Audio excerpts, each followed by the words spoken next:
देखिए, अगर आप क्लास 10th में हैं और 7 मार्च को आप सामाजिक विज्ञान का पेपर देने वाले हैं, तो मैं आपको बता दूं कि मैं अपने चैनल पर डेली 70 नंबर पक्का करके एक वीडियो बनाता हूं और उस वीडियो में मैं आप लोगों को जो आपके एग्जाम में पेपर आएगा सेम उसी तरीके के क्वेश्चन आपको मैं इस वीडियो में देता हूं। तो जितने भी स्टूडेंट इस वीडियो को देखते हैं तो कहीं ना कहीं उनको नॉलेज हो जाता है कि भैया हमारे एग्जाम का पेपर कैसा आएगा और हम किस तरीके से सारे क्वेश्चन को अटेम्प्ट कर पाएंगे। अगर आपकी बिल्कुल तैयारी नहीं हुई है, थोड़ी बहुत तैयारी हो चुकी है या फिर आप पूरा पढ़ चुके हो, तो आप इस वीडियो को रिवीजन कर सकते हो और आप देख सकते हो ये बहुत सारे पेजेस की नोट्स होती हैं। तो अगर आप इस वीडियो को कहीं ना कहीं पूरा देख लेते हो, पूरे वीडियो को देख लेते हो, सारे क्वेश्चन को नोट्स बना करके इनकी तैयारी कर लेते हो, तो भाई यहीं से आपको बोर्ड एग्जाम में बहुत सारे क्वेश्चन आपको देखने को मिलने वाले हैं। तो देखिए स्टूडेंट, अगर आप इस वीडियो को पूरा देख लेते हो तो मैंने आपसे कहा ना कि कहीं ना कहीं ये वीडियो देखने के बाद जो भी स्टूडेंट पूरी वीडियो को देख लेता है तो भैया आप सभी को पता है कि भैया 70 नंबर पक्का आपका बिल्कुल हो जाएगा। ठीक है, और आज हम बात करने वाले सामाजिक विज्ञान की। तो मैं आपको थोड़ा सा हिंट दे देता हूं कि भैया सामाजिक विज्ञान में आपका पेपर कैसा आने वाला है और इस वीडियो को बिल्कुल भी मत छोड़कर जाना, क्योंकि आप देख सकते हो कम से कम भैया 50 से 60 पन्ने की भैया ये एक मोस्ट इंपॉर्टेंट नोट्स तैयार की गई है। ठीक है, देखो आपका एग्जाम जो होने वाला है ना सामाजिक विज्ञान का, तो फाइनली उसमें देखिए 2 तरीके के प्रश्न आएंगे। ठीक है, 2 तरीके के प्रश्न आएंगे, यानी 2 टाइप से आपके प्रश्न एग्जाम में पूछे जाएंगे। सबसे पहले आपके एग्जाम में बहुविकल्पी प्रश्न आएंगे और दूसरे हमारे टाइप आ जाता है वर्णात्मक प्रश्नों का, यानी दूसरा टाइप हमारा होता है वर्णात्मक का। अब आपको यह समझना है भैया कि बहुविकल्पी को हमें पूरे में पूरे नंबर, यानी जो आपके एग्जाम में 20 बहुविकल्पी आते हैं और 20 नंबर में आते हैं, तो भैया 20 में 20 नंबर हमें लाना है, क्योंकि अगर आप यहाँ 20 में 20 लाते हो तभी जाकर के आप प्रत्येक सब्जेक्ट में, यानी आप सामाजिक विज्ञान में या प्रत्येक सब्जेक्ट में 95+ मार्क्स लाओगे। ठीक है, तो हम सोच रहे हैं भैया 20 में 20 नंबर आपको बिल्कुल दिए जाएं, आप बिल्कुल प्राप्त करके आओ, सबके सब सही करके आओ, इसलिए इस वीडियो को पूरा देखना। और आपको 50 नंबर का जो वर्णात्मक आता है, ठीक है, तो 50 में कम से कम आप कैसे 45+ नंबर लेकर के आओगे वो मैं आपको बताने वाला हूं। ठीक है, तो सारे क्वेश्चन को आपको तैयार करना है और इनकी नोट्स आपको बना करके अच्छे से तैयार कर लेनी है। तो चलिए कॉपी पेन लेकर के बैठ जाइए और सारे क्वेश्चन को नोट करते चलिए। चलिए हमारा पहला क्वेश्चन देख लेते हैं। तो चलिए हमारा पहला क्वेश्चन देख लेते हैं, जो कि सामाजिक विज्ञान का पहला महत्वपूर्ण प्रश्न है। ये बोर्ड एग्जाम में हर साल आता है और 2024 में आपको ये जरूर 101% ये देखने को मिलेगा। क्वेश्चन है कि फ्रांस की क्रांति कब हुई, तो आपको केवल एक ऑप्शन याद रखना है कि फ्रांस की जो क्रांति हुई थी ना वो सन 1789 ईस्वी में हुई थी। कब हुई थी? सन 1789 ईस्वी में। ठीक है, अब चलिए हम लोग सेकेंड क्वेश्चन देख लेते हैं। तो हमारा अगला सेकेंड क्वेश्चन है कि राष्ट्रवाद का प्रारंभ जिस देश में हुआ, यानी राष्ट्र का प्रारंभ किस देश में हुआ आपको बताना है। ठीक है, तो देखो इसके लिए भी आपको एक ऑप्शन याद रखना है, ज्यादा ऑप्शन को याद नहीं करना है, क्योंकि आप जब ज्यादा ऑप्शन को याद करोगे ना तो फिर आप भटक जाओगे। तो आपको एक ऑप्शन याद रखना है कि राष्ट्रवाद का जो प्रारंभ हुआ था वो आपका फ्रांस में हुआ था। कहां पर हुआ था? फ्रांस में। ठीक है, सर्वप्रथम सबसे पहले राष्ट्रवाद का प्रारंभ फ्रांस में हुआ था। ठीक है, अगले क्वेश्चन की बात करते हैं। सारे क्वेश्चन इंपॉर्टेंट हैं, आपको कहीं ना कहीं ये सारे क्वेश्चन तैयार कर लेने हैं। और देखिए मैं आपको 20 MCQ तैयार कराने के लिए, यानी 20 में 20 नंबर लाने के लिए आपको मैं कम से कम इस वीडियो में 35 प्रश्न बताने वाला हूं। तो आपको ये 35 प्रश्न बिल्कुल तैयार कर लेने हैं। और देखिए कम क्वेश्चन है, लेकिन आपको गारंटी है यहां से प्रश्न आपको मिल जाएंगे। ठीक है, तो आपको ये 35 क्वेश्चन तैयार कर लेने जो मैं बताने वाला हूं। ठीक है, तीसरा क्वेश्चन देख लो, कह रहा है कि यंग इटली, जो हमारा यंग इटली है ना, यंग इटली सोसाइटी, तो यंग इटली सोसाइटी का संस्थापक कौन था?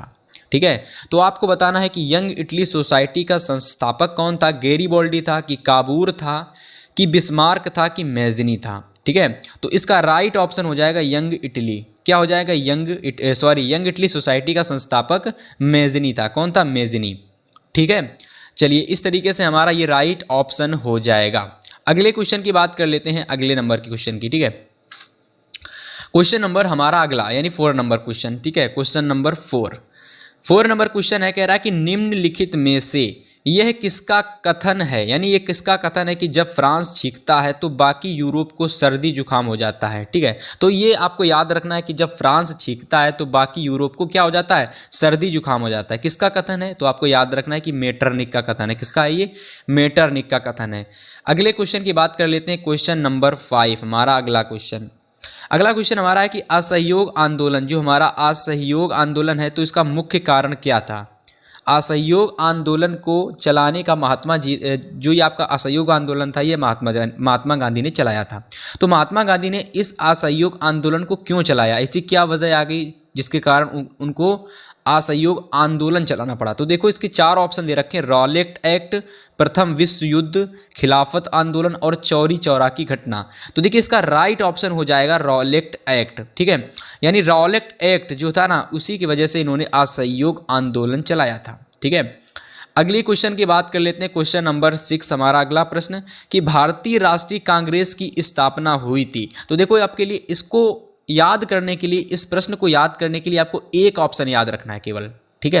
वो ऑप्शन है आप लोगों का 1885 ईस्वी में, यानी भारतीय राष्ट्रीय कांग्रेस की स्थापना सन 1885 ईस्वी में हुई थी, ठीक है। अगले क्वेश्चन की बात कर लेते हैं, 7 नंबर क्वेश्चन, और ये आपको 2024 में जरूर आएगा, देख लेना 2024 में ये आपको जरूर देखने को मिलेगा कि वंदे मातरम आपका जो गीत है ना, वंदे मातरम गीत, इसके लेखक कौन है?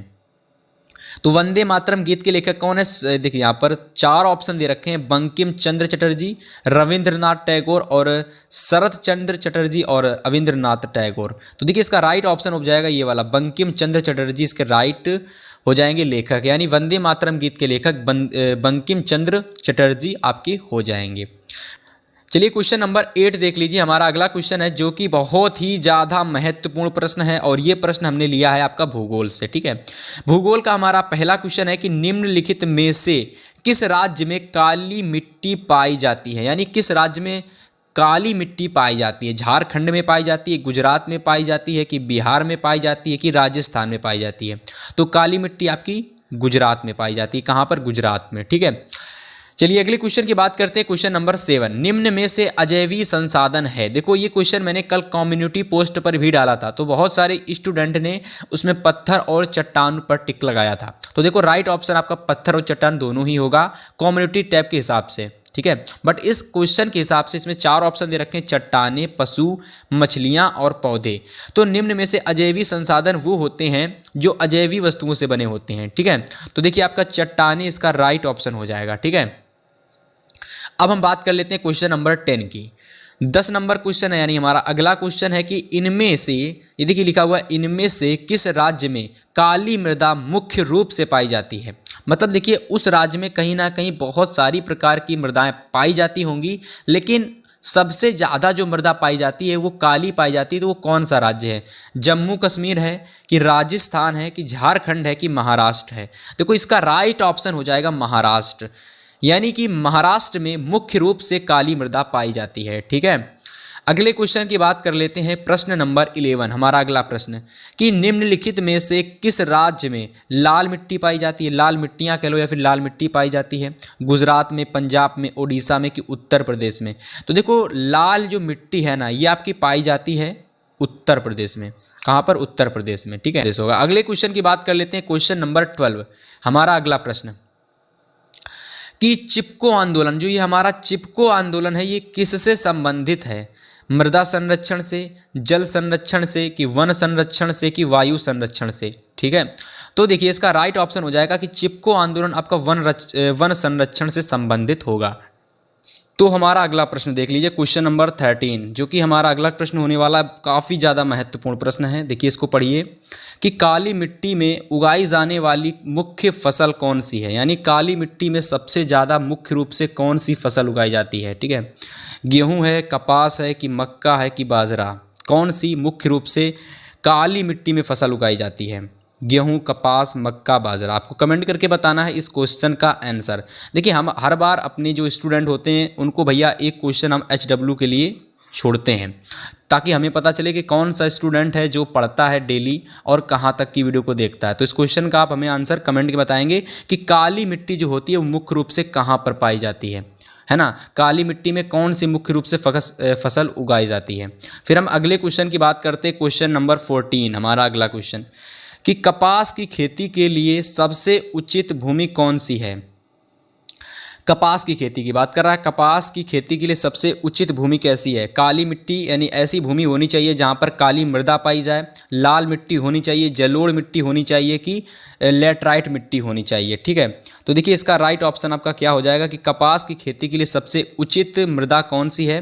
तो इसका राइट ऑप्शन आपका फाइनली हो जाएगा काली मिट्टी। ठीक है, यानी काली मिट्टी जो होती है कपास की खेती के लिए उपयुक्त मृदा होती है। ठीक, अगले प्रश्न की बात कर लेते हैं। प्रश्न नंबर 15 हमारा अगला क्वेश्चन कि निम्नलिखित में से कौन सा खनिज आधारभूत है, यानी आधारभूत खनिज कौन सा है? लौह अयस्क है, बॉक्साइड है कि तांबा है कि सोना है? देखो यहाँ पर बात को समझने के प्रयास करना। यहाँ पर कह रहा है कि कौन सा खनिज आधारभूत खनिज है, यानी ऐसा खनिज है जिससे मिल करके बहुत सारी वस्तुएं बनाई जाती हैं। मतलब ऐसा कौन सा खनिज है जिससे कि बहुत सारी वस्तुएं हम बना सकते हैं। ठीक है, तो भैया उसका राइट ऑप्शन हो जाएगा लौह अयस्क, यानी लौह के द्वारा, यानी लोहे के द्वारा हम लोग बहुत सारी चीज़ें बनाते हैं। मतलब लोहे को हम लोग चांदी बनाने के लिए भी उपयोग कर लेते हैं। ठीक है, लोहे को हम लोग सोना बनाने के लिए भी उपयोग कर लेते हैं, और तांबा बनाने के लिए, पीतल बनाने के लिए, सब में लौह का प्रयोग किया जाता है, यानी लौह अयस्क यानी लोहे का प्रयोग किया जाता है। अगले प्रश्न की बात करते हैं। क्वेश्चन नंबर 16 हमारा अगला क्वेश्चन कि एंथ्रासाइट, जो हमारा एंथ्रासाइट होता है, एंथ्रासाइट कह लो या फिर एंथ्रासाइट कह लो। ठीक है, तो एंथ्रासाइट का संबंध किस खनिज से है? काफ़ी ज़्यादा महत्वपूर्ण प्रश्न है कि एंथ्रासाइट का संबंध वो किस खनिज से है? तांबे से है कि बॉक्साइड से है कि सोना से है कि कोयला से है? तो इसका राइट ऑप्शन आपका हो जाएगा कोयला, यानी कि एंथ्रासाइट का संबंध वो कोयले से है। किससे है? कोयले से। अगले प्रश्न की बात करते हैं। देखिए सारे क्वेश्चन आपको तैयार करने हैं, कहीं ना कहीं अगर आप इन प्रश्नों को तैयार करके जाते हो तो बहुत सारे क्वेश्चन आपको इन्हीं में से MCQ देखने को मिलेंगे।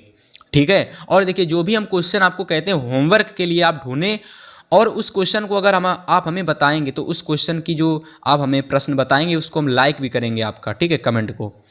17वां प्रश्न हमारा है कि एजेंडा 21, ठीक है, एजेंडा 21 का संबंध किससे है? देखिए यहाँ पर ओजोन क्षरण से है कि वैश्विक उत्तापन से है कि जलवायु परिवर्तन से है कि सतत पोषणीय विकास से है? तो एजेंडा 21 का जो संबंध है वो कहीं ना कहीं सतत पोषणीय विकास से है। किससे? सतत पोषणीय विकास से। तो इसका ये राइट ऑप्शन आपका हो जाएगा। ठीक है, अगला हमारा क्वेश्चन नंबर 18 होने वाला है। बहुत ही महत्वपूर्ण प्रश्न है 18 नंबर कि बेल्जियम की सामुदायिक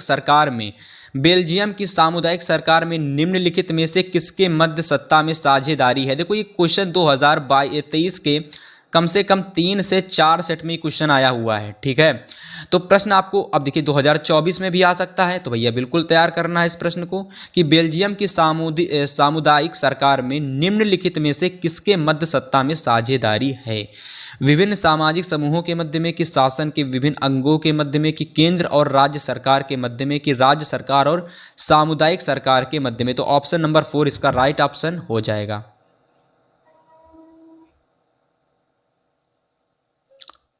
अब हम बात करते हैं क्वेश्चन नंबर 19 की, हमें 19 नंबर प्रश्न।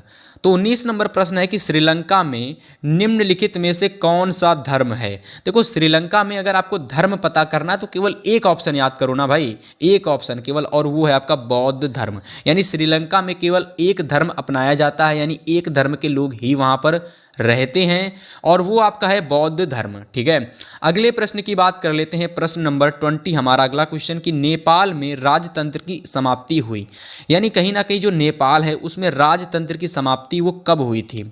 ठीक है, 1990 में कि 2008 में कि 2014 में, 2015 में? तो नेपाल में राजतंत्र की समाप्ति कब हुई थी? 2008 ईस्वी में हुई थी। ठीक है, तो देखिए यहाँ तक हम लोग 20 प्रश्न कर चुके हैं। ठीक है, अब हम जो जितने भी प्रश्न आपको बता रहे हैं ना MCQ केवल आप उतने तैयार कर लो बस, केवल इतने तैयार कर लो बस।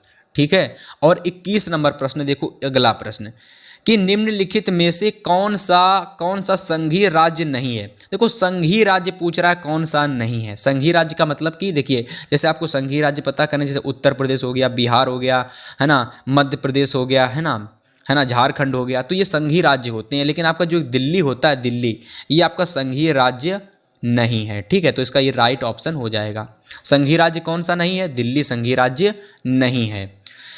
यहाँ तक हमारे 21 प्रश्न हो चुके हैं कंप्लीट। अब हम बात करते हैं क्वेश्चन नंबर 22 की। 22 हमारा अगला प्रश्न कि भारत में बोली जाने वाली भाषा कौन सी सर्वाधिक, मतलब कि भारत में सर्वाधिक बोली जाने वाली भाषा कौन सी है? तो हिंदी है। ठीक है, सभी को इसका आंसर पता होगा। प्रश्न नंबर 21 कह रहा कि भारत में कुल कितने संघीय राज्य हैं? तो भारत में कुल कितने हैं? 28 संघीय राज्य हैं। ठीक है, सभी को पता होगा। प्रश्न नंबर 22 हमारा अगला क्वेश्चन कि लिखित संविधान भारत में कब लागू हुआ? यानी जो हमारा लिखित संविधान है, ये लिखित संविधान याद कर लेना, बोर्ड एग्जाम 2024 में आ गया ये प्रश्न, ये आ गया प्रश्न आपके एग्जाम, ये छप चुका है, ठीक है। कि लिखित संविधान भारत में कब लागू हुआ? 15 अगस्त को हुआ, कि 10 दिसंबर को हुआ, कि 14 अगस्त को हुआ, कि 26 जनवरी को हुआ? तो लिखित संविधान भारत में 26 जनवरी को लागू हुआ था। कब लागू हुआ था? 26 जनवरी को, ठीक है। चलिए क्वेश्चन नंबर 23 देखिए, 23 अगला क्वेश्चन कि निम्नलिखित देशों में से मानव विकास सूचकांक, यानी मानव विकास सूचकांक जो HDI है ना, तो मानव विकास सूचकांक HDI के लिहाज से किस देश की स्थिति अन्य से बेहतर है? किस देश की जो स्थिति है ना वो अन्य से बेहतर है, ठीक है। तो इसका राइट ऑप्शन क्या हो जाएगा? यहाँ पर देखिए 4 राज्य दे रखे हैं, बांग्लादेश, नेपाल, पाकिस्तान, श्रीलंका। तो इन 4 राज्यों में ना श्रीलंका की जो HDI स्थिति है, यानी तो फिर देखिए हमारा अगला क्वेश्चन नंबर 24, हमारा अगला क्वेश्चन 24 है। देखिए यहाँ पर दे रखा है आप लोगों का कि निम्न में से किस राज्य की प्रति व्यक्ति आय सबसे अधिक है? यानी आपको इस क्वेश्चन में ये बताना है कि निम्न में से किस राज्य की जो प्रति व्यक्ति आय है वो सबसे ज़्यादा अधिक है, ठीक है। तो ऑप्शन आपका हरियाणा दे रखा है, राजस्थान दे रखा है, बिहार दे रखा है और मेघालय दे रखा है, ठीक है। तो देखिए इनमें से इसका राइट ऑप्शन आपका हो जाएगा हरियाणा। क्या हो जाएगा फाइनली? हरियाणा हो जाएगा, ठीक है। यानी निम्न में से सबसे ज़्यादा प्रति व्यक्ति आय जिस राज्य की अधिक है ना वो आपका हरियाणा है, ठीक है। तो अगर क्वेश्चन आएगा तो आप इसको हरियाणा टिक लगा देंगे, ठीक है। सारे क्वेश्चन को आप नोट करते चलिए, इन्हीं में से आपके सारे क्वेश्चन आपको एग्जाम में भाई देखने को मिलने वाले हैं, ठीक है। तो फिर चलिए अगले क्वेश्चन की बात कर लेते हैं, क्वेश्चन नंबर 25 हमारा अगला क्वेश्चन। अगला क्वेश्चन देखिए कह रहा है कि भारत के किस राज्य में शिशु मृत्यु दर निम्नतम है? यानी किस राज्य में, भारत के किस राज्य में जो शिशु मृत्यु दर है ना वो सबसे कम है, यानी सबसे निम्नतम है? तो ऑप्शन आपके केरल दे रखा है, बिहार दे रखा है, पंजाब दे रखा है और आपका हरियाणा दे रखा है, ठीक है। तो इसका राइट ऑप्शन आपका हो जाएगा केरल, ठीक है। तो इसका राइट ऑप्शन आपका क्या हो जाएगा? केरल। अगले क्वेश्चन की बात कर लेते हैं और बहुत ही महत्वपूर्ण प्रश्न है ये वाला, देख लीजिए। कह रहा है कि एक वस्तु का अधिकांशतः प्राकृतिक प्रक्रिया से उत्पादन कहाँ से होता है? ये बहुत ज़्यादा महत्वपूर्ण प्रश्न है अर्थशास्त्र का। यानी कि अधिकांशतः जहाँ से हम लोगों का मतलब कि जहाँ से हमें प्राकृतिक चीज़ें अधिक से अधिक प्राप्त होती हैं तो वो कौन सा क्षेत्र है? देखिए यहाँ पर प्राथमिक क्षेत्र है कि द्वितीयक क्षेत्र है कि भैया तृतीयक क्षेत्र है कि आपका सूचना प्रौद्योगिकी है, ठीक है। तो देखिए इसका राइट ऑप्शन आपका हो जाएगा प्राथमिक क्षेत्रक। मैं बता रहा हूँ अगर आप कहीं ना कहीं इस पूरी क्लास को कर लेते हो, है ना, मैं जितनी 70 नंबर पक्का क्लासेस करा दूँ आप उन्हीं क्लासेस को कर लीजिए और यहीं से आपको बहुत अच्छे नंबर आपके आ जाएंगे, ठीक है। बस इतनी क्लास को कर लीजिए आप, ठीक है, इतना कर लीजिए पेपर से पहले बस। अब देखिए आपका अगला प्रश्न है जो कि 27 है। 27 नंबर क्वेश्चन कह रहा है कि सेवा क्षेत्र निम्नलिखित में से किस क्षेत्र में सम्मिलित किया जाता है? यानी कि किस क्षेत्र में जो हमारा सेवा क्षेत्र है वो सम्मिलित किया जाता है? प्राथमिक क्षेत्र में, द्वितीयक क्षेत्र में कि तृतीयक क्षेत्र में कि इनमें से कोई नहीं, ठीक है। तो देखिए सेवा क्षेत्र, जो आप लोगों का सेवा क्षेत्र है ना ये तृतीयक क्षेत्र में सम्मिलित किया जाता है। किसमें? तृतीय क्षेत्र में, ठीक है। अब चलिए हम लोग क्वेश्चन नंबर 28 देख लेते हैं, ठीक है। मैं जितने प्रश्न आपको MCQ करा दूं, ठीक है, मैं जितने MCQ करा दूं आप केवल उतने तैयार कर लो, बस नोट कर लेना और इन्हीं को पेपर से पहले पढ़ करके चले जाना। अगला प्रश्न हमारा है कि देखिए 28वां की विश्व व्यापार संगठन की स्थापना कब हुई थी? तो आप लोगों का जो विश्व व्यापार संगठन है ना इसकी स्थापना कब हुई थी? तो भैया एक तारीख आपको याद कर लेनी है कि आप लोगों का जो विश्व व्यापार संगठन की स्थापना थी वो 1 जनवरी 1995 में हुई थी। कब हुई थी ये भैया? 1 जनवरी 1995 को हुई थी, ठीक है। केवल आपको एक ऑप्शन याद कर लेना है, ज़्यादा ऑप्शन के याद करने के चक्कर में आप झमेली में मत पड़ना है। केवल एक ऑप्शन याद करो और वही ऑप्शन आपको एग्जाम में टिक लगा कर आना है, बस, ठीक है। मेरा सिंपल सा कहना है एकदम। अब हम लोग अगले प्रश्न को देखते हैं। अब देखिए यहाँ से 50 नंबर के भी क्वेश्चन आपको अभी बताने वाले हैं। बचे हुए 2 प्रश्नों को देख लेते हैं कि भैया 29 नंबर क्वेश्चन है कि कौन सा दिन राष्ट्रीय उपभोक्ता दिवस के रूप में मनाया जाता है? यानी कौन सा दिन है, कौन सा जो दिन है जो राष्ट्रीय उपभोक्ता दिवस के रूप में मनाया जाता है? तो राष्ट्रीय उपभोक्ता दिवस 24 सितंबर को बनाया जाता है। कब बनाया जाता है? 24 सितंबर को। ठीक है, टिक लगा दोगे आप लोग। चलिए अब हम बात कर लेते हैं क्वेश्चन नंबर 30 की। और देखिए ये हमारा MCQ का लास्ट क्वेश्चन होने वाला है। तो देखिए ये हमारा जो लास्ट क्वेश्चन है, इसमें कह रहा है कि सूचना का अधिकार अधिनियम कब लागू किया गया। तो इसमें आपको ये बताना है कि सूचना का अधिकार जो अधिनियम है ये कब लागू किया गया था। तो देखो 4 ऑप्शन दे रखे हैं, मैं फिर से बता रहा हूँ। एक ऑप्शन आपको केवल याद रखना है कि सूचना का अधिकार जो अधिनियम है ना, ये आप लोगों का वर्ष 2005 में लागू किया गया था। किसमें? वर्ष 2005 में। ठीक है भाई, तो इस तरीके से आज की इस क्लास के अंदर देखिए मैंने आपको 30 प्रश्न बताए। अगर आप ये 30 प्रश्न तैयार कर लेते हो तो आप लोगों का जो MCQ का 20 नंबर का सामाजिक विज्ञान में पेपर आएगा, तो वहाँ से आपको कम से कम 10 से 12 क्वेश्चन आपको यहीं से देखने को मिल जाएंगे। ठीक है, हमने इतिहास, भूगोल, अर्थशास्त्र, नागरिक शास्त्र, इन सभी के क्वेश्चन मैंने लिए हैं। ठीक है, चलिए भाई अब हम देखने वाले हैं मोस्ट इंपॉर्टेंट 50 नंबर में कौन कौन से क्वेश्चन आएंगे और आपको कौन से तैयार करनी है। तो सबसे पहले देख लो पेपर में कैसे क्वेश्चन आएंगे। ठीक है, तो देखो जब भी कभी बात आती है 50 नंबर की, ठीक है, जब भी बात आती है 50 नंबर की, तो इसमें पूछे जाते हैं वर्णनात्मक प्रश्न। क्या पूछे जाते हैं? वर्णनात्मक प्रश्न पूछे जाते हैं। और वर्णनात्मक में आपको जो वर्णनात्मक मैं आपको करा दूं, ठीक है, इसको डिस्क्रिप्टिव भी बोलते हैं और वर्णनात्मक भी बोलते हैं। तो जो मैं आपको वर्णनात्मक करा दूं, केवल आप उतने को तैयार कर लो बस। आपको 2024 बोर्ड एग्जाम में वही क्वेश्चन देखने को मिल जाएंगे। ठीक है, आपको 95 प्लस मार्क्स लाना है या तो आपको 100 में 98 मार्क्स लाना है। केवल आप हमारी इन क्लासेस को कर लीजिए बस। ठीक है, देखिए अब अपने टॉपिक पर आते हैं कि 50 नंबर को तय करने के लिए हमें क्या क्या तैयार करना पड़ेगा। देखो 50 नंबर लाने के लिए हमें सामाजिक विज्ञान में लघुत्तरी 4 मार्क्स वाले और दीर्घ उत्तरी 6 मार्क्स वाले तैयार करने पड़ेंगे। ठीक है, तो जिसके लिए आज की इस क्लास में मैं आपको दीर्घ उत्तरी भी बताऊंगा और साथ में लघुत्तरीय भी बताऊंगा। तो क्या करोगे आप लोग, अब बचे हुए 50 नंबर को तैयार करने के लिए और पूरी वीडियो को देखोगे और अब ये वीडियो और भी ज़्यादा इंपॉर्टेंट होने वाला है। ठीक है, चलो भाई अब आप लोग पहला क्वेश्चन डालो जो कि 4 नंबर का ये आपका लघुत्तरीय प्रश्न है। ठीक है, ये भाई कितने मार्क्स का है? तो देखिए ये आपका 4 नंबर का एक महत्वपूर्ण लघुत्तरीय प्रश्न है और इसको तैयार कर लेना, क्योंकि भैया देखिए ये 2022 में भी आया है और इससे पहले ये 2023 में भी पूछा, 21 में भी आया था और 23 में तो पूछा ही गया 2 से 3 सेटों में। ठीक है, तो भाई इस क्वेश्चन को बिल्कुल भी आप छोड़ना मत, तैयार कर लो, अभी तैयार कर लो एकदम। ठीक है, बात का कोई वही नहीं, अभी तैयार कर लो। क्वेश्चन अपना है कि भैया भारत में राष्ट्रवाद के उदय के 3 कारणों का उल्लेख कीजिए। यानी भारत में जो राष्ट्रवाद का उदय हुआ था ना, उसके आपको कोई 3 कारणों का उल्लेख करना है। ठीक है,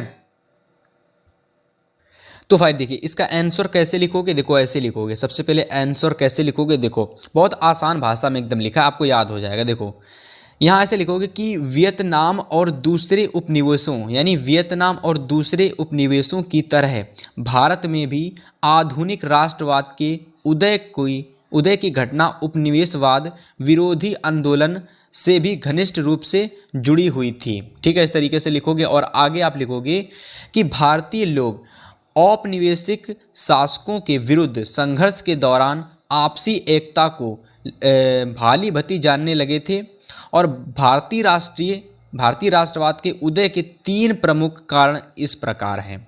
ठीक है, तो देखिए इस तरीके से आपको ये लिख देना है अपने एग्जाम में। ठीक है, बहुत ही महत्वपूर्ण प्रश्न है। अब देखिए इसमें 3 कारण कौन से प्रमुख थे जिन्होंने भारत में राष्ट्रवाद के उत्पन्न करने में अहम भूमिका निभाई थी। मतलब ये 3 कारण थे जिसकी वजह से जो राष्ट्रवाद का प्रारंभ हुआ था भारत में। ठीक है, तो इसमें पहला हमारा पॉइंट है कि देश में सामाजिक तथा धार्मिक आंदोलन। ठीक है, मतलब देश में क्या हुआ था कि सामाजिक और धार्मिक आंदोलन था ना, वो बढ़ चुका था। तो पहला कारण ये। दूसरा कारण है कि भारत की राजनीतिक एकता के प्रति लोगों की भावना। ठीक है, यानी भारत की राजनीतिक एकता के प्रति लोगों की क्या भावना थी, तो वो आपको इस तरीके से लिखना है कि ज़्यादा लंबा चौड़ा नहीं बनाना आपको पॉइंट, आपको शॉर्ट पॉइंट लिखना है। जैसे कि भारत की राजनीतिक एकता के प्रति लोगों की भावना। अब लोगों की अलग अलग भावनाएं हो सकती हैं। ठीक है, तो बस आपको इतना लिख देना है। तीसरी इसमें पॉइंट लिखोगे कि पश्चिमी शिक्षा, यानी पश्चिमी शिक्षा का भारतीयों पर प्रभाव है ना, पश्चिमी शिक्षा का भारतीयों पर प्रभाव पड़ा। कुछ भी हो आपको सिर्फ इतना लिखना है कि पश्चिमी शिक्षा का भारतीयों पर प्रभाव। तो इतना आंसर आपको लिख देना है और इतना लिख दोगे तो भैया आपको यहाँ से 4 नंबर पूरे मिल जाएंगे। ठीक है, पहला क्वेश्चन नोट कर लोगे, बहुत बार आया है और आपको इसको लिख देना, सेम इसी तरीके से लिखना है। कोई ज़्यादा इजी लैंग्वेज में मैंने लिखा है, कठिन भाषा नहीं लिखी है, ठीक है। अब देखिए इसका दूसरा प्रश्न। अब देखिए दूसरा वाला प्रश्न पहले से भी बहुत ज़्यादा महत्वपूर्ण है। ये प्रश्न बहुत महत्वपूर्ण है। 2024 में भैया ये छप गया प्रश्न, ये समझो ये छप गया प्रश्न, ठीक है। 2024 में छप गया प्रश्न। प्रश्न है कि पूना पैक्ट, प्रश्न क्या है कि पूना पैक्ट पर किसके हस्ताक्षर हुए थे, यानी जो आपका पूना पैक्ट था इसमें किसके हस्ताक्षर हुए थे। तो देखो पूना पैक्ट में दो लोगों के हस्ताक्षर हुए थे, महात्मा गांधी और डॉक्टर भीमराव अम्बेडकर के बीच में एक समझौता हुआ था, ठीक है, समझौता हुआ था। तो वो हम लोग आंसर में समझेंगे। बाकी अगर कहीं पूना पैक्ट आ जाए तो आपको इतना बात याद रखना है कि पूना पैक्ट में दो लोगों के बीच में समझौता हुआ था, महात्मा गांधी और डॉक्टर भीमराव अम्बेडकर जी के बीच में, ठीक है। तो दो शर्तें कौन सी हैं आपको वो भी लिखनी है, ठीक है। सबसे पहले बताना पूना पैक्ट क्या था और इसकी दो शर्तें भी आपको लिखनी है। चलिए आपको आंसर में क्या लिखना है, तो आप आंसर में लिखेंगे यहाँ से, ठीक है, यहाँ से आंसर लिखेंगे इसका कि डॉक्टर अंबेडकर ने, यानी डॉक्टर भीमराव अंबेडकर ने 1930 में दलितों को दलित वर्ग एसोसिएशन में संगठित किया। मतलब कि क्या किया, जो डॉक्टर भीमराव अंबेडकर थे उन्होंने वर्ष 1930 में दलित लोगों का एक अलग वर्ग बनाने की प्रक्रिया की बनाया, जिसे उन्होंने बनाने की सोची थी। और उस जो वो वर्ग था वो था भैया दलित वर्ग एसोसिएशन, ठीक है। आगे देखिए इसमें कि दलितों के लिए अलग निर्वाचन क्षेत्रों के प्रश्न पर दूसरे गोलमेज सम्मेलन में महात्मा गांधी के साथ उनका काफ़ी विवाद हुआ। मतलब वो ये चाहते थे कि महात्मा गांधी ये चाहते थे कि जो दलित लोग हैं उनका अलग से वोट की जो प्रक्रिया है उनको लोगों को अलग से डालनी चाहिए, ठीक है। मतलब उनके लिए अलग वोट निर्वाचन वाला वो होना चाहिए, एक में उनको वोट डालने का अधिकार नहीं होना चाहिए, उनको अलग से होना चाहिए, ठीक है। तो ये डॉक्टर भीमराव अम्बेडकर जी का कहना था, जिसके चलते महात्मा गांधी और भीमराव अम्बेडकर के बीच में विवाद हुआ था। और इसमें आगे आप लिखोगे कि जब ब्रिटिश सरकार ने अंबेडकर की मांग मतलब जो अंबेडकर की मांग थी उसको मान लिया तो गांधी जी आमरण अनशन पर बैठ गए। मतलब कि उन्होंने अपनी जो बात है ना उसको अपनी बात पर अड़ करके बैठ गए। मतलब क्या अड़ करके बैठ गए वो देखिए यहाँ पर उन्होंने क्या कहा कि उनका मत था, यानी गांधी जी का मत था, नहीं मतलब ये गांधी जी का ही मत था। यहाँ पर गांधी जी का मत था कि दलितों के लिए अलग निर्वाचन क्षेत्रों की व्यवस्था से समाज में उनके एकीकरण की प्रक्रिया धीमी पड़ जाएगी। मतलब कि जो एकीकरण की प्रक्रिया महात्मा गांधी चला रहे थे ना, तो वो धीमी पड़ जाएगी। क्यों धीमी पड़ जाएगी? क्योंकि जो दलित लोग थे ना, जब वो अपना अलग निर्वाचन यानी अलग वोट डालने लगेंगे तो जो एकीकरण की प्रक्रिया थी वो कहीं ना कहीं कम पड़ जाएगी। इसी वजह से महात्मा गांधी ने अपना जो बात है ना उस पर वो अड़े रहे थे कि नहीं, उनको अलग वोट डालने का अधिकार नहीं दिया जा सकता, ठीक है। अब देखिए इसे में आगे और आप लोग बना करके कि अतः डॉक्टर भीमराव अम्बेडकर ने गांधी जी की राय मान ली और सितंबर 1932 में एक्ट पर, यानी 1932 में एक पैक्ट क्या है? तो भैया एक पैक्ट समझ लो, जैसे हम लोग एक पर्चा ले लेते हैं ना, तो उस समय कुछ एक पैक्ट तरीके की चीज़ चलती थी, ठीक है। मतलब हम लोग कोई एक पर्चा ले लेते हैं या फिर कोई ऐसी चीज़ जिस पर हम लोग बड़े पैमाने पर सिग्नेचर दोनों लोगों के होते हैं, तो उस जमाने में पैक्ट चलता था। पैक्ट पर हस्ताक्षर कर पुना पैक्ट नाम दिया, यानी जिस पर दोनों लोगों के हस्ताक्षर हुए और उसको ना पुना पैक्ट नाम दिया गया। और पुना पैक्ट की दो शर्तें इस प्रकार है। तो सबसे पहली है कि प्रांतीय एवं केंद्रीय विधायियों परिषदों में दलितों के लिए आरक्षित सीटें, मतलब प्रांतीय और केंद्रीय विधायी, केंद्रीय या फिर केंद्रीय सरकार समझ लो, तो प्रांतीय केंद्रीय विधायी परिषदों के में दलितों के लिए आरक्षित सीटें, ठीक है। सेकंड है इसमें कि आरक्षित सीटों को बढ़ाना। मतलब कि जो आरक्षित सीटें थी ना कहीं उन सीटों को दलित लोगों के लिए बढ़ना चाहिए, फिर बढ़ाना चाहिए। तो ये दो इसके प्रमुख कारण थे, आपको लिख देने हैं। और ये प्रश्न आपको 2024 के किसी ना किसी सेट में जरूर देखने को मिलेगा, ठीक है। तो इतना आप लिख लोगे और यहाँ से आपको 4 में 4 पूरे नंबर मिल जाएंगे। चलिए अगले क्वेश्चन को देख लेते हैं। क्वेश्चन नंबर 3 हमारा अगला प्रश्न, ठीक है। अगला प्रश्न देख लीजिए, बहुत ज़्यादा महत्वपूर्ण प्रश्न है, देखिए बहुत ज़्यादा इंपॉर्टेंट है। ये आपको 2024 बोर्ड एग्जाम में जरूर देखने को मिलेगा, ठीक है। इसको नोट कर लेना, अच्छे से इसको तैयार कर लेना, ठीक है। तीसरा प्रश्न है ना हमारा, ये तीसरा प्रश्न है, इसको तीसरा डाल लो आप लोग। ठीक है, तीसरा प्रश्न हमारा है, इसमें आप लिखोगे, सबसे पहले प्रश्न देखो हमारा है कि वाणिज्यिक कृषि से आप क्या समझते हैं।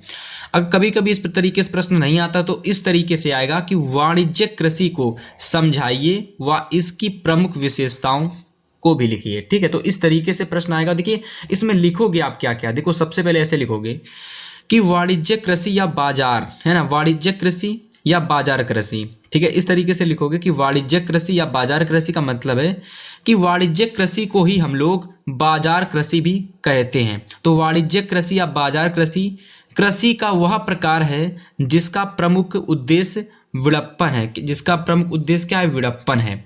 आगे इसी में आप लिखोगे कि इसका आशय यह है कि फसल प्रक्रिया से प्राप्त उत्पादों को आर्थिक लाभ प्राप्त के लिए प्रस्तुत किया जाएगा। ठीक है ना कहीं इसका मतलब ये होता है, जो आपकी वाणिज्यिक कृषि होती है या फिर बाजार कृषि होती है, इसका मेन मकसद होता है ज़्यादा से ज़्यादा मुनाफा कमाना। ठीक है, ज़्यादा से ज़्यादा हमें मुनाफा हो, जैसे कि आलू की खेती हो गई तो इससे ज़्यादा से ज़्यादा मुनाफा होता है। ठीक है, इसी के बाद इसमें और लिखोगे आप लोग कि वाणिज्यिक कृषि का प्रमुख लक्षण आधुनिक निवेशों से, जैसे अधिक पैदावार देने वाले बीजों, रासायनिक उर्वरकों और कीटनाशकों के प्रयोग से उच्च पैदावार प्राप्त करना होता है। ठीक है ना, तो इसका मतलब ये होता है कहीं ना कहीं हम रासायनिक चीज़ों का प्रयोग करके इसको अधिक से अधिक पैदा कर सकते हैं। ठीक है, और इसमें लिखोगे आप लोग थोड़ा सा इस तरीके से, इसका पूरा आंसर आपको लिख देना है। ठीक है, पूरा लिख दोगे आपको 4 में 4 नंबर पूरे मिल जाएंगे। ठीक है, और बड़ी ही आसानी से, बहुत अच्छी लैंग्वेज में मैंने आपको इसको समझाया है। इतना लिख दोगे 4 में 4 पूरे आपको मिल जाएंगे। ठीक है, 2 तरीके से प्रश्न आपका एग्जाम में आ सकता है, तो उसको भी मैंने बताया। अब चलिए आप लोग क्या करोगे कि भैया वाणिज्यिक कृषि, ठीक है ना, वाणिज्यिक कृषि की जो प्रमुख विशेषताएं हैं ना, इसमें आपको वो भी लिखनी है। ठीक है, तो सबसे पहले तो आप लोग इसमें इतना लिख दोगे। ठीक है, इतना आप लिख दोगे वाणिज्यिक कृषि में, और इसमें आपको देखिए इसकी प्रमुख विशेषताएं भी आपको बतानी पड़ेंगी। ठीक है, तब जाकर आपको पूरे 4 नंबर मिलेंगे। ठीक है, क्योंकि लॉन्ग प्रश्न होते हैं भाई, लिखना तो आपको पड़ेगा। ठीक है, जब मैंने आपके लिए इतनी मेहनत की है तो आप इसे इजीली तैयार कर सकते हो, 1 से 2 बार पढ़ लेना, पूरा तैयार हो जाएगा। ठीक है, अब देखिए आप लोग इस तरीके से लिखो कि वाणिज्यिक कृषि की प्रमुख विशेषताएं इस प्रकार हैं। इसकी कौन कौन सी प्रमुख विशेषताएं हैं उसको समझिए। ठीक है, पहली विशेषता है कि इस कृषि में आधुनिक यंत्रों और मशीनों का उपयोग होता है। ठीक है, अगर आप लोग गांव से बिलोंग करते हो तो आप लोगों को ज़रूर पता होगा कि इस टाइम जो खेती की जाती है उसमें आधुनिक जो यंत्र होते हैं उनका प्रयोग किया जाता है। फिर वो चाहे किसी भी फसल हो, आलू की फसल हो, गेहूं की फसल हो, मक्का की फसल हो, कोई भी फसल हो, हर एक में आधुनिक यंत्रों का प्रयोग किया जाता है। ठीक है, अगला आप पॉइंट लिखोगे बनाकर विशेषता का कि यातायात के सुगम साधनों का विकास किया जाता है ताकि उत्पादन को अंतर्राष्ट्रीय बाजारों में भेजा जा सके। ठीक है, तीसरा पॉइंट लिखोगे कि इसमें कृषि फार्म बड़े बड़े होते हैं, यानी कि जहाँ पर ये फसलें जाती हैं ना, जहाँ पर ये फसलें बिचने के लिए जाती हैं, उनके जो फार्म होते हैं वो बड़े बड़े होते हैं। ठीक है, और चौथा पॉइंट आप लिखोगे कि इस कृषि पद्धति में बहुत बड़ी मात्रा में पूंजी की आवश्यकता होती है। फाइनली अगर आपको आलू की फसल करनी हो, ठीक है ना, या तो आपको मक्का की फसल करनी हो, या फिर ऐसी कोई और ऐसी फसलें होती हैं जिनको करने के लिए आपके पास अधिक से अधिक पैसा होना चाहिए, अधिक से अधिक पूंजी होनी चाहिए, और अधिक से अधिक आपके पास ज़मीन भी होनी चाहिए, तब जा कर के आप इससे अच्छा धन अर्जित कर सकते हो। ठीक है, 4 नंबर आपको यहाँ से पूरे मिल जाएंगे अगर आपने इतना क्वेश्चन लिख दिया। ठीक है, इतना लिख दो कि 4 में 4 पूरा मिल जाएगा, और बड़े आसानी से मैंने आपको समझा भी दिया। उम्मीद है तैयार हो गया होगा यहीं पर, और ये 2024 में आपको देखने को मिलने वाला है। अब हम बात करने वाले हैं एक और महत्वपूर्ण प्रश्न की, ये भी 2024 के लिए बहुत महत्वपूर्ण प्रश्न है। ठीक है, प्रश्न आपका है कि भारत में, चौथा क्वेश्चन है, कह रहा है कि भारत में केंद्र और राज्यों के बीच, ठीक है, और ये प्रश्न मैंने लिया है राजनीतिक विज्ञान से, यानी आपका ये इतिहास, भूगोल, नागरिक शास्त्र का ये प्रश्न है। तो भारत में केंद्र और राज्यों के बीच सत्ता के बंटवारे में किन्हीं 3 विशेषताओं का वर्णन कीजिए। प्रश्न को दोबारा समझिए, भारत में केंद्र और राज्यों के बीच में, केंद्र सरकार और राज्य सरकार के बीच में सत्ते के बंटवारे को, सत्ता की जो बंटवारा होता है ना, उनकी 3 विशेषताएं बताइए। ठीक है, तो ऐसे लिखोगे, क्वेश्चन का आंसर ऐसे लिखोगे आप लोग कि भारत के संविधान में केंद्र और राज्य सरकारों, भारत के संविधान में केंद्र और राज्य सरकारों के मध्य विधायी अधिकारों की विभाजन 3 सूचियों में किया जाता है। यानी इनका जो मतलब कहीं ना कहीं आपका जो केंद्र सरकार है और राज्य सरकार है, इसका जो विभाजन है वो 3 सूचियों में किया गया है, जिनका विवरण इस प्रकार है। ऐसे लिखोगे आप लोग। फिर इसमें सबसे पहले आप लोग हेडिंग लगाओगे संघीय सूची। सबसे पहले हेडिंग लगाओगे संघीय सूची और इसमें लिखोगे कि इसमें प्रतिरक्षा, विदेश, वाणिज्यिक, कृषि, सिंचाई जैसे प्रांतीय महत्व के विषय आते हैं और इन पर कानून बनाने का अधिकार राज्य सरकार को होता है। मतलब अगर हम बात करें प्रतिरक्षा की, विदेश की या फिर वाणिज्यिक की बात करें, वाणिज्यिक के बारे में मैंने अभी आपको बताया था इससे अगले वाले प्रश्न में, ठीक है। यानी ऐसी कृषि जो बड़े पैमाने पर की जाती है, ठीक है। प्रतिरक्षा, विदेश, वाणिज्यिक, कृषि, ठीक है ना, सिंचाई हो गया, ऐसे प्रांतीय महत्व के जो विषय होते हैं इन पर जो अधिकार होता है वो किसको होता है? ये राज्य सरकार होता है। यानी इन पर कानून बनाने का अधिकार राज्य सरकार को होता है। पहला पॉइंट आपको संघीय सूची में ये लिखना है, ठीक है। अब देखिए आगे आप क्या करोगे, आगे आप लोग देखिए यहाँ पर आगे आप लोग हेडिंग बनाओगे समवर्ती सूची। क्या हेडिंग बनाओगे? समवर्ती सूची। और इसमें लिखोगे कि इसमें शिक्षा आती है, वन आते हैं, मजदूर आते हैं और संघ, मजदूर संघ आता है, ठीक है। इस तरीके से मजदूर संघ आता है और जो आपकी कहीं ना कहीं विवाह होती है, ठीक है, सम्मेलन से, तो वो भी इसमें आती है। तो इससे मतलब कि ऐसे विषय में, ठीक है, ऐसे विषय में जो कानून बनाने का अधिकार होता है ना वो राज्य सरकार और केंद्र सरकार दोनों को होता है, ठीक है। अब हम बात करते हैं अवशिष्ट की। देखिए मैंने आपसे बताया था 3 से 4 विशेषताएं इसकी लिखनी है, ठीक है। 2 हो चुकी, तीसरी देखो अवशिष्ट। ये क्या लिखा हुआ है? अवशिष्ट, ठीक है। तीसरा पॉइंट बनाकर अवशिष्ट में लिखोगे कि अवशिष्ट विषयों की सूची में वे विषय रखे गए हैं जो तीनों सूचियों में शामिल नहीं थे। अभी देखिए तीनों सूचियों कहाँ से आ गई? अभी तो मैंने एक सूची नहीं बताई है, इसलिए सबसे पहले ये वाली सूची समझ लो जो राज्य सूची है, ठीक है। इसको समझने के बाद हम ये वाली सूची समझेंगे। तो राज्य सूची में आप समझो कि इसमें पुलिस, व्यापार, वाणिज्य, है ना, कृषि, सिंचाई जैसे प्रांतीय महत्व विषय आते हैं और इन पर कानून बनाने का अधिकार राज्य सरकार को होता है। तो देखिए इसमें पुलिस आता है, व्यापार आता है और कहीं ना कहीं इसमें वाणिज्यिक भी आ जाता है, कृषि भी आ जाती है और सिंचाई भी आ जाती है, ठीक है। तो इन पर जो कहीं ना कहीं कानून बनाने का अधिकार होता है वो राज्य सरकार को होता है, ठीक है। अब हम लोग इस अवशिष्ट पर आते हैं। तो अवशिष्ट में जो तीनों में शामिल नहीं होता है और जो नए विषय उभर रहे हैं, ठीक है, जो इस टाइम नए विषय उभर रहे हैं उन पर, ठीक है ना, उन पर कानून बनाने का अधिकार केंद्र सरकार को है। जैसे कि आप जिस प्लेटफॉर्म से पढ़ रहे हो यूट्यूब, कहीं ना कहीं उस पर कानून बनाने का अधिकार केंद्र सरकार को है, ठीक है। आप यूट्यूब पर पढ़ रहे हो तो यूट्यूब पर कानून बनाने का अधिकार वो कहीं ना कहीं केंद्र सरकार को है, राज्य सरकार को नहीं है, ठीक है। इतना पूरा प्रश्न लिख दो कि 4 नंबर आपको मिल जाएंगे, ठीक है। 4 में 4 पूरे मिल जाएंगे आपको। बहुत अच्छे से समझाया आपको, ठीक है। तो इस तरीके से ये वाला क्वेश्चन आप नोट कर लोगे। अगला क्वेश्चन हमारा 5वां प्रश्न, ठीक है। तो ये हमारा कौन सा प्रश्न है? ये हमारा 5वां प्रश्न है, ठीक है। 5वां प्रश्न, ये 4 नंबर वाला 5वां प्रश्न है आप लोगों का। इसको तैयार कर लोगे, नोट कर लोगे इसको। क्वेश्चन हम लोगों का है कि एक संगठित क्षेत्रक क्या है, यानी आपको बताना एक संगठित क्षेत्रक क्या है और इसके कोई 3 लाभ आपको लिखने हैं। रोजगार के संगठित क्षेत्रों को परिभाषित भी आपको करना है, यानी रोजगार के जो संगठित क्षेत्र हैं उनको भी आपको परिभाषित करना है। तो सबसे पहले आप हेडिंग लगाओगे कि संगठित क्षेत्रक, यानी संगठित क्षेत्रक है क्या आखिर में। इसमें आप इस तरीके से लिखोगे कि संगठित क्षेत्रक को औपचारिक क्षेत्रक भी कहते हैं। क्या कहते हैं? औपचारिक क्षेत्रक भी कहते हैं।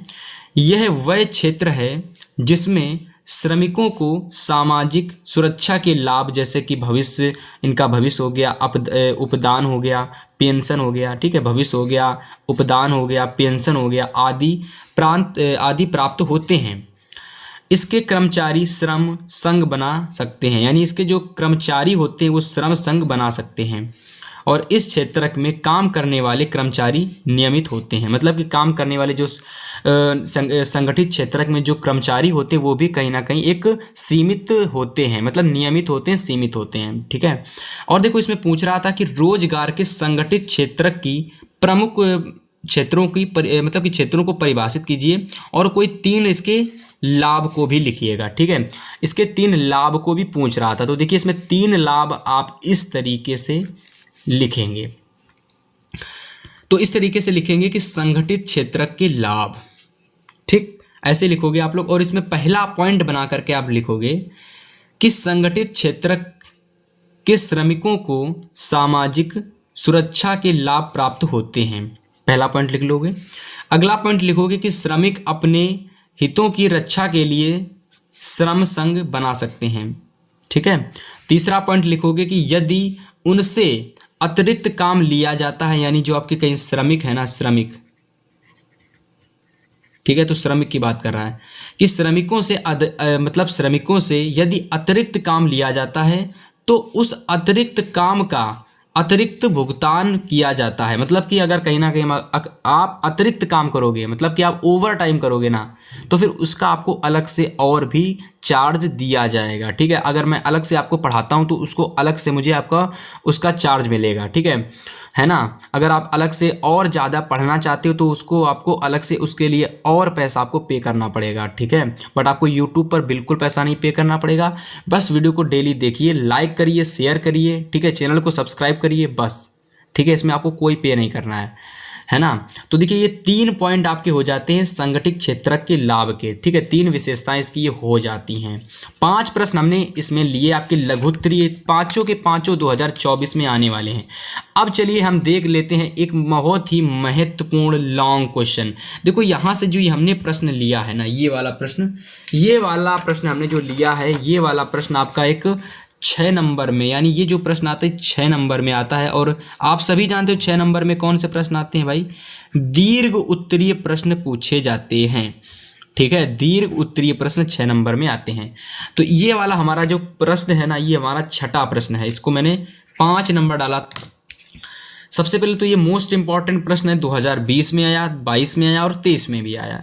प्रश्न हमारा कि राष्ट्रवाद से क्या तात्पर्य है, यूरोप में राष्ट्रवाद के उदय होने से कौन सी परिस्थितियां सहायक हुई, है ना। तो सबसे पहले आपको बताना है कि राष्ट्रवाद से आप क्या समझते हो। तो देखो लिखोगे, लॉन्ग प्रश्न है तो ये आप समझना, अगर लॉन्ग प्रश्न है मतलब दीर्घ उत्तरीय प्रश्न है तो कम से कम आपको उस क्वेश्चन को 2 से 3 पन्ने में लिख के आना है, 2 से 3 पन्ने में बना करके लिख के आना है। लेकिन एक बार आप अच्छे से समझ लो, पूरा प्रश्न आपको अच्छे से समझ में आएगा और एग्जाम में बना करके लिख दोगे, पूरे नंबर मिल जाएंगे।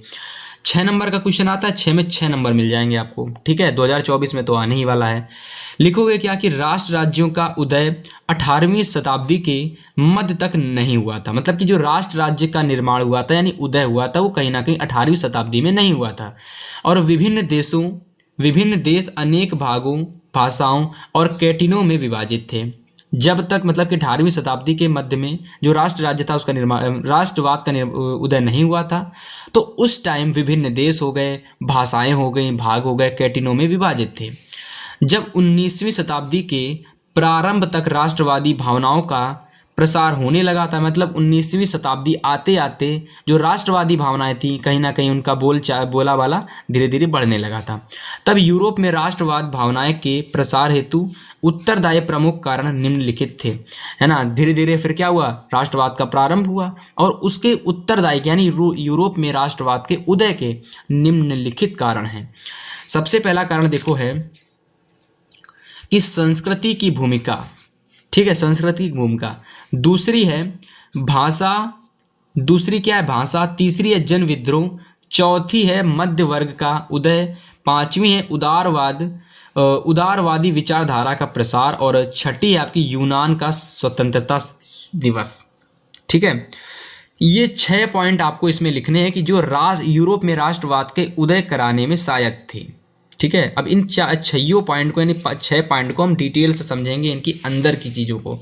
तो सबसे पहला पॉइंट आप लगा के लिखोगे कि संस्कृति की भूमिका, और इसमें आप लिखोगे कि राष्ट्रवाद के विकास में युद्धों व क्रांतियों के साथ साथ संस्कृति की महत्वपूर्ण भूमिका रही, ठीक है, इतना लिख दोगे।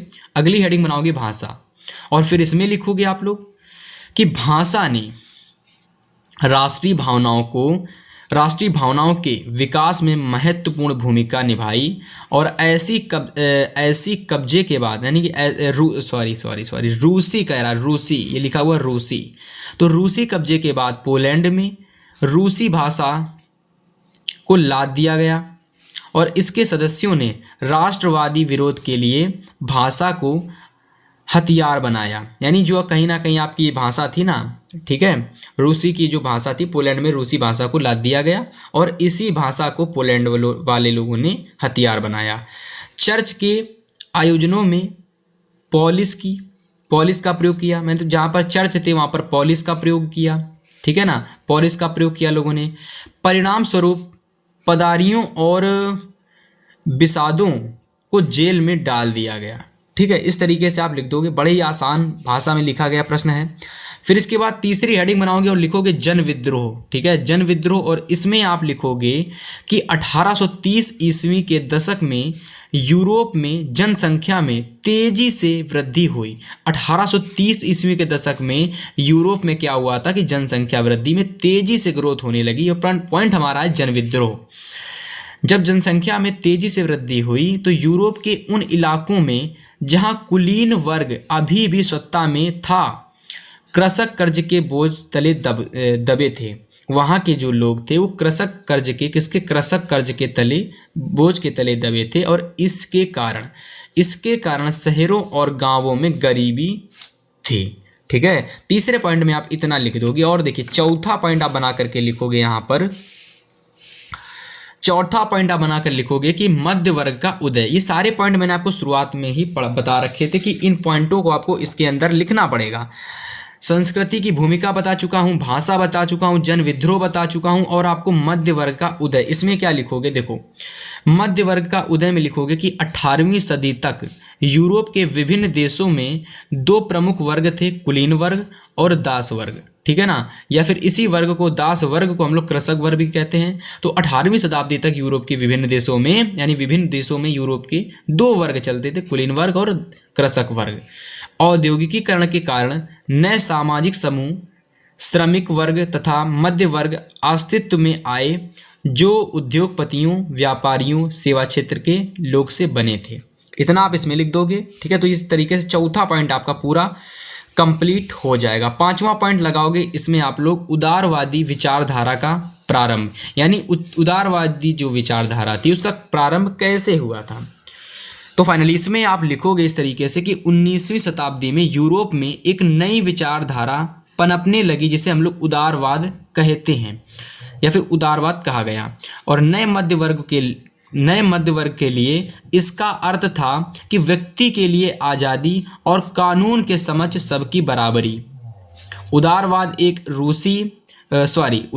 एक ऐसी सरकार पर जोर देता था जो आपसी सहमति से बने हों, ठीक है। तो इतना आप इस पॉइंट में बना करके अच्छे से लिख दोगे। और कहीं ना कहीं इस तरीके से लिखोगे ना, चाहे दीर्घ हो, चाहे 4 नंबर वाला प्रश्न हो, आपको 4 में 4 मिलेंगे और 6 नंबर वाले में 6 में 6 नंबर मिलेंगे, ठीक है। जैसा मैं क्वेश्चन कराता हूँ ऐसा आपको नोट कर लेना है और 2 से 3 बार इसकी प्रैक्टिस रिवीजन पढ़ लेना है। केवल इसको पढ़ के चले जाइए बस। मैं आपको इतने प्रश्न करा दूंगा कि केवल उतने ही तैयार कर लोगे, उतने में ही आपके एग्जाम में प्रश्न आ जाएंगे। अब चलिए हम लोग एक और महत्वपूर्ण दीर्घ उत्तरी प्रश्न देखते हैं, ठीक है। एक और इंपॉर्टेंट प्रश्न हमारा है, इसको जरूर तैयार कर लेना। देखो ये प्रश्न मैं जितने करा रहा हूँ ये 2024 में 101% टकराएंगे प्रश्न। तो मैं इसीलिए बोलता हूँ इन प्रश्नों को भाई रट के चले जाना एग्जाम में, ठीक है। रट के चले जाना या फिर इनको कहीं ना कहीं लिख लेना और पेपर से पहले तैयार करके चले जाना। इसमें देखिए प्रश्न हमारा है कि अर्थव्यवस्था के असंगठित क्षेत्र में श्रमिकों की कोई 3 समस्याओं का उल्लेख कीजिए। यानी अर्थव्यवस्था के क्षेत्र में अर्थव्यवस्था का जो असंगठित क्षेत्र होता है तो उसमें श्रमिकों की कोई 3 समस्याओं का उल्लेख करना है, ठीक है। तो लिखोगे कि निम्नलिखित कारणों से असंगठित क्षेत्र में श्रमिकों का शोषण किया जाता है, ठीक है। और इसमें पहला पॉइंट आप बना करके लिखोगे कि असंगठित क्षेत्र में श्रमिकों के लिए नौकरी सुरक्षा नहीं होती है क्योंकि उन्हें बिना किसी कारण नौकरी से निकाला जा सकता है, ठीक है। अगला पॉइंट आप लोग इसमें लिखोगे कि उन्हें कम छुट्टियां दी जाती हैं तथा बीमारी आदि की छुट्टियों के लिए भुगतान नहीं किया जाता है। फिर इसके बाद तीसरा पॉइंट लिखोगे कि उन्हें अतिरिक्त समय लगाना पड़ता है जिसके लिए उन्हें कोई भुगतान नहीं किया जाता, ठीक है ना। चौथा पॉइंट इसमें लिखोगे कि सामान्यतः असंगठित क्षेत्र में लोगों को अनियमित कार्य प्राप्त होता है, ठीक है। और तथा जब कार्य अधिक नहीं होता है तो नियोक्ता श्रमिकों को नौकरी से निकाल देता है, ठीक है। तो इस तरीके से मैंने आपको एक देखिए 2 इंपॉर्टेंट आपको दीर्घ बता दिए, दोनों के दोनों बड़े ही महत्वपूर्ण प्रश्न हैं। तो इस तरीके से भैया आज की इस क्लास को मैंने आपको बताया, और मैंने जितने भी प्रश्न आपको 50 नंबर में आज की इस वीडियो में बताए हैं, जितने भी मैंने आपको दीर्घ उत्तरीय प्रश्न बताए हैं, 2 मैंने दीर्घ बताया आपको, दोनों को एकदम रट लो, दोनों को एकदम रट लो पेपर से पहले। इसीलिए मैंने ज़्यादा आपको दीर्घ नहीं दिए, केवल 2 दीर्घ दिए हैं। आप उम्मीद है इन दोनों दीर्घ को आज तैयार कर लोगे। और इसके बाद देखिए 4 नंबर वाले मैंने आपको 5 क्वेश्चन कराए, उम्मीद है 5 के 5 आप आज ही रट लोगे, ठीक है। और इनकी नोट्स भी अच्छे से बना लोगे। और कहीं ना कहीं अगर आप हमारे साथ डेली जुड़े रहते हो ना, इसके ज़्यादा नहीं, केवल इसकी मैं आपको 5 से 6 वीडियो आपको दे दूंगा, और बस उनको कर लीजिए, 50 नंबर का वर्णात्मक आपका खत्म। इसके बाद देखिए आगे, देखिए ज़रा, तो इस तरीके से इस वीडियो को देखने के बाद स्टूडेंट, उम्मीद है सभी लोगों का सामाजिक विज्ञान में 70 नंबर बिल्कुल पक्का हो जाएगा, ठीक है। आसानी से हो जाएगा। केवल इस क्लास को डेली 1 शॉट को देखते रहिए हर एक सब्जेक्ट की, और फिर आप लोग पेपर में जाकर एकदम फोड़ दीजिएगा जाकर, ठीक है। सारे वो विकल्पी बताते हैं, सारे वर्णात्मक बताते हैं, 101% फंसाने की गारंटी मेरी है प्रश्नों की। तो फिर आज की क्लास आपको कैसी लगी कमेंट करके हमें ज़रूर बताइएगा। और अगर आप हमारे चैनल पर पहली बार आए हो तो चैनल को सब्सक्राइब करिएगा और अपने फ्रेंड्स के साथ शेयर करिएगा, ठीक है। उम्मीद करते हैं ये वीडियो पसंद आई होगी। तो फिर हम आपसे मिलेंगे नेक्स्ट वीडियो में, तब तक के लिए गुड बाय, गुड लक।